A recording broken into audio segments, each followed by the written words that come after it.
Sunday, the 10th of November, 2024. First reading. Reading from the first book of Kings. Elijah the prophet went off to Sidon, and when he reached the city gate, there was a widow gathering sticks. Addressing her, he said, "Please bring me a little water in a vessel for me to drink." She was setting off to bring it when he called after her.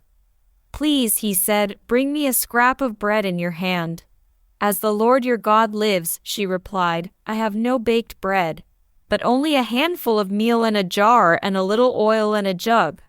I am just gathering a stick or two to go and prepare this for myself and my son to eat, and then we shall die." But Elijah said to her, "Do not be afraid. Go and do as you have said.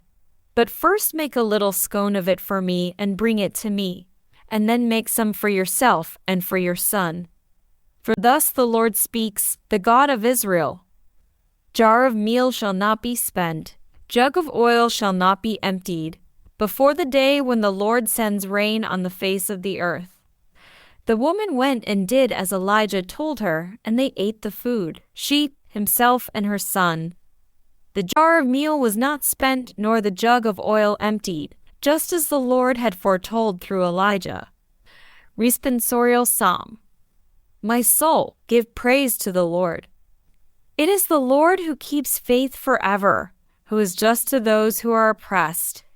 It is He who gives bread to the hungry, the Lord who sets prisoners free.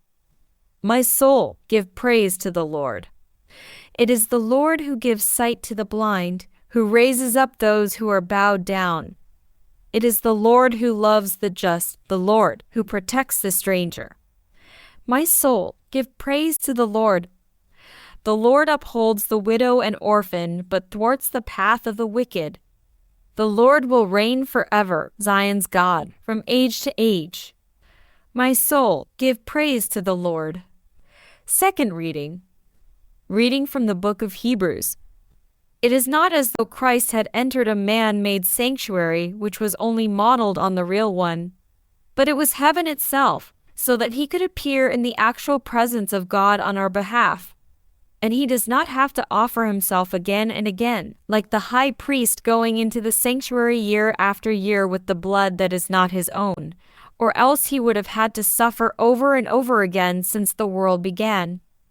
Instead of that, he has made his appearance once and for all, now at the end of the last age, to do away with sin by sacrificing himself. Since men only die once, and after that comes judgment, so Christ, too, offers himself only once to take the faults of many on himself. And when he appears a second time, it will not be to deal with sin, but to reward with salvation those who are waiting for him. Gospel Acclamation. Alleluia, alleluia. Even if you have to die, says the Lord, keep faithful, and I will give you the crown of life. Alleluia. Gospel. Reading from the book of Mark.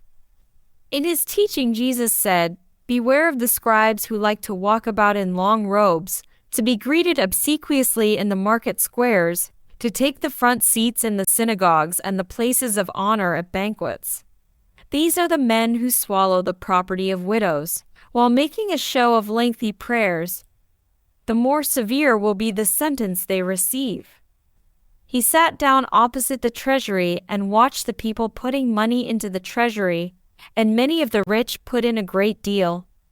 A poor widow came and put in 2 small coins, the equivalent of a penny.